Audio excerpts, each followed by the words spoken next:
Congress party అధినాయకత్వం ఇచ్చిన పిలుపుతో హమ్ బద్లేంగే కార్యక్రమాన్ని ఉస్మానియా యూనివర్సిటీలోని ఆర్ట్స్ కళాశాల వద్ద నిర్వహించింది ఎన్ఎస్యుఐ రాష్ట్ర కమిటీ. హమ్ బద్లేంగే కార్యక్రమాన్ని దేశంలోని 200లకు పైగా ఉన్న యూనివర్సిటీలలో తీసుకెళ్లాలని పిలుపునిచ్చారు NSUI state president Venkataswamy. Vote చోరీ అంశంపై రాహుల్ గాంధీ చేస్తున్న పోరాటానికి విద్యార్థులందరూ ఆయనకు మద్దతుగా నిలుస్తారన్నారు. ఓటు చోరీ అంశం ప్రతి విద్యార్థికి చేరే విధంగా చేస్తామని చెప్పారు వెంకటస్వామి.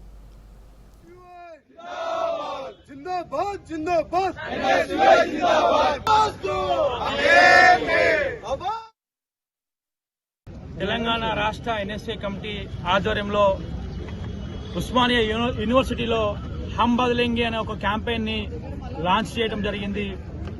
అదేవిధంగా ఈ హమ్ బద్లేంగే అనే క్యాంపెయినింగ్ ని ఈ దేశంలో ఉన్న 200 యూనివర్సిటీలలో పైగా ఉన్న యూనివర్సిటీలలో తీసుకుపోవాలని చెప్పి ఆ క్యాంపెయినింగ్ లో ఒక 7 అంశాలను మాకేదైతే రాహుల్ గాంధీ గారు సూచించారో ఈ దేశంలో ప్రతి విద్యార్థి ఏదైతే సమస్యలను ఎదుర్కొంటారో దాంట్లో నుంచి ఒక 7 అంశాలను తీసుకొని దాని మీద కొట్లాడే దాని మీద ప్రతి క్యాంపెయినింగ్ చేసి దాన్ని అవేర్ చేసి ప్రతి విద్యార్థికి చేర్చి ఆ విద్యార్థి నుంచి గవర్నమెంట్ కి చేర్చి ఆ అంశాలని దానికి సొల్యూషన్లు తీసుకొచ్చే విధంగా మేము ఈ యొక్క హమ్ బద్లేంగే క్యాంపెయిన్ మేము తీసుకుపోతా ఉన్నాము.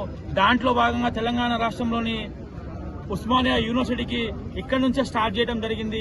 ఫస్ట్ గా ఈ యొక్క లాంచ్ కి ఈ యొక్క క్యాంపెయినింగ్ కి మా తెలంగాణ రాష్ట్ర ఎన్ఎస్యూ వ్యవహారాల ఇన్ఛార్జ్ నూతనంగా నియమించబడినటువంటి అర్హాజ్ ముల్లా గారు ఈరోజు క్యాంపస్ కి రావడం జరిగింది.